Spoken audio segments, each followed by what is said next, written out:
وداعيا إلى الله بإذنه وسراجا منيرا সম্মানিত মুসলিম ভাই ও বোনেরা, যারা নামাজ পড়ো না, রোজা থাকো না, পর্দাপোষিত মতন চলো না, তাদেরকে অনুরোধ করবো, উপায়ন্তর নাই রে ভাই। কিয়ামতের দিন ধরা খাইয়া যাইবা। কবরের মধ্যে যখন রাখা হবে, নামাজ না পড়লে, পর্দা মতন চললে, আল্লাহর হুকুমের বিরুদ্ধে চললে, ওই কবর কেমন সংকীর্ণ হয়ে যাবে রে ভাই ও বোনেরা। শুনো, ও নওজোয়ান ভাইয়েরা শুনো, তাকাব্বুরি বাহাদুরি বাদ দিয়ে 5 ওয়াক্ত নামাজ সঠিকভাবে প্রতিষ্ঠিত করো। ইনশাআল্লাহ দুনিয়া ও আখিরাতের কামিয়াবি লাভ করতে পারবে। এখন আমি 6ষ্ঠ হিজরি বছর বনু কুরাইজার অপরাধ, বনু কুরাইজার অপরাধ ও হুদায়বিয়ার জিহাদ প্রসঙ্গে আলোচনা করব। মক্কা হতে প্রায় 10 মাইল পশ্চিমে অবস্থিত একটি এলাকার নাম হুদায়বিয়া। ওই স্থানে একটি কূপ, বিরাট একটি ময়দান, একটি কূপ ও বিরাট একটি ময়দান আছে। বর্তমানে ওই এলাকাকে সুমাইশিয়া নামে অবহিত করা হয়। 17 হিজরির শেষের দিকে বা 5ম হিজরিতে খন্দকের যুদ্ধে কাফেরদের চূড়ান্ত অভিযান এবং সর্বশক্তি নিয়োজিত আক্রমণ ব্যর্থ হওয়ার পর মুসলমানদের বিরুদ্ধ শক্তি, বিশেষত কুরাইশ ও ইহুদিদের মেরুদণ্ড ভেঙে পড়ে। তাদের উপর মুসলমানদের প্রভাব বিস্তার লাভ করে। পক্ষান্তরে মুসলমানদের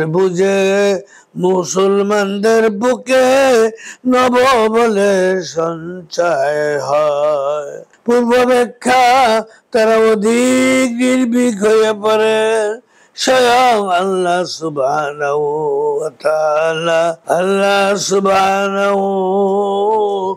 ওয়া তাআলার তরফ হতে ইঙ্গিত পেয়ে নবী করিম সাল্লাল্লাহু আলাইহি সাল্লাম ভবিষ্যৎবাণী রূপে মুসলমানদের মধ্যে সংবাদ ও ঘোষণা করেছিলেন, যার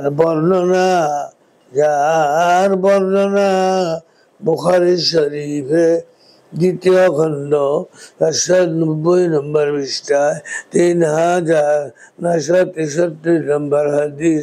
হযরত সুলাইমান ইবনে সুরাত রাদিয়াল্লাহু আনহু থেকে বর্ণিত। তিনি বলেন, ইয়াকুলু সামিতু সুলাইমান ইবনে সুরাদিন ইয়াকুলু সামিতু নাবিয়্যা সাল্লাল্লাহু আলাইহি ওয়াসাল্লাম ইয়াকুলু হিনা উজুলাল أحزاب عنه الآن نغزوهم ولا يغزونا نحن نسير إليهم। আজাব যুদ্ধের দিন কাফেরদের সম্মিলিত বাহিনী মদিনা ছেড়ে ফিরে যেতে বাধ্য হলে নবী করিম সাল্লাল্লাহু আলাইহি ওয়াসাল্লামকে আমি বলতে শুনেছি, যে এখন থেকে আমরাই তাদের বিরুদ্ধে যুদ্ধ করব, তারা আক্রমণ করতে পারবে না, আর আমরা তাদের এলাকা দিয়ে আক্রমণ করব। ঘটনার পূর্ণ বিবরণ প্রসঙ্গে আলোচনা করছি।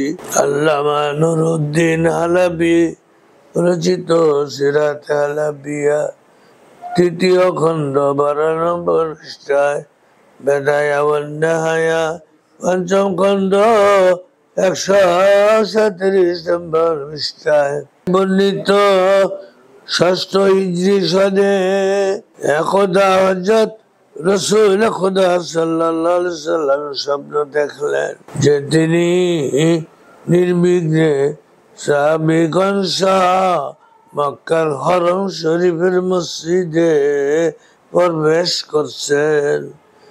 কেউ মাথার চুল কেটেছেন, কেউ মুন্ডন করেছেন, যা হজ উমরা সমাপ্ত করার একটি বিশেষ কার্য।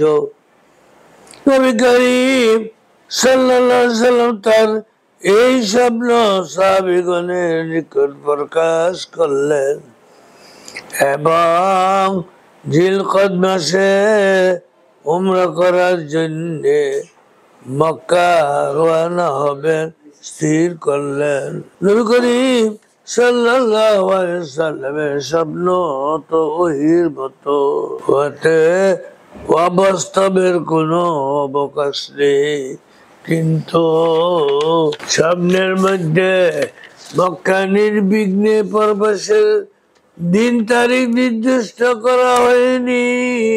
অবশ্য স্বপ্ন প্রকাশের সঙ্গে সঙ্গে রাসূল খুদা সাল্লাল্লাহু আলাইহি ওয়াসাল্লাম কর্তৃক উমরায় গমনের সিদ্ধান্তের পরিপ্রেক্ষিতে সাহাবীগণ এই ধারণা করলেন যে ওই স্বপ্নের বাস্তবতা এই বৎসরই প্রকাশ পাবে।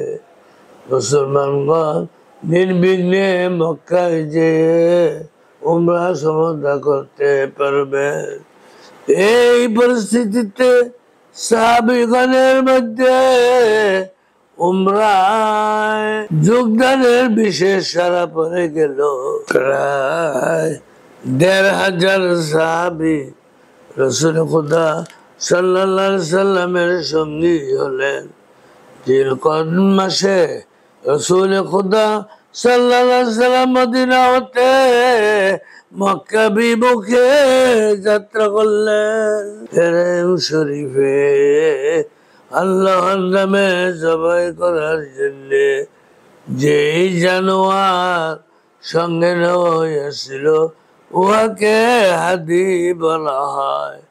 এইরূপ ৭০টি উট নবী করিম সাল্লাল্লাহু আলাইহি ওয়াসাল্লামের সঙ্গে ছিল, যার মধ্যে ওই উটটিও ছিল যেটি বদরের জিহাদে নিহত মক্কার সর্দার আবু জাহেলের ছিল। মুসলমানগণ উহা হস্তগত করেন। গনিমতের মাল বন্টনে উহা নবী করিম সাল্লাল্লাহু আলাইহি ওয়াসাল্লামের নিকট মালিকানায় আসে।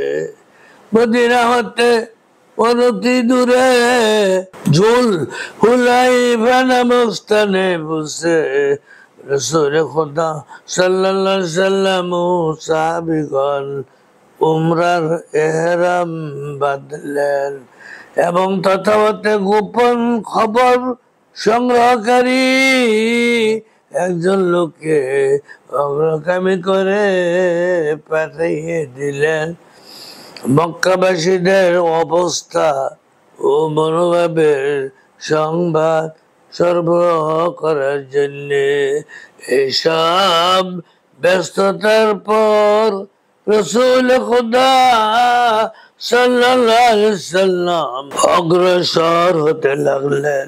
উসফান নামক বস্তির নিকট পৌঁছলে গুপ্তচর তথায় উপস্থিত হয়ে এই সংবাদ দিল যে মক্কাবাসী কুরাইশ এবং তাদের কতিপয় বন্ধুপুত্র একত্র হয়েছে এবং সিদ্ধান্ত নিয়েছে যে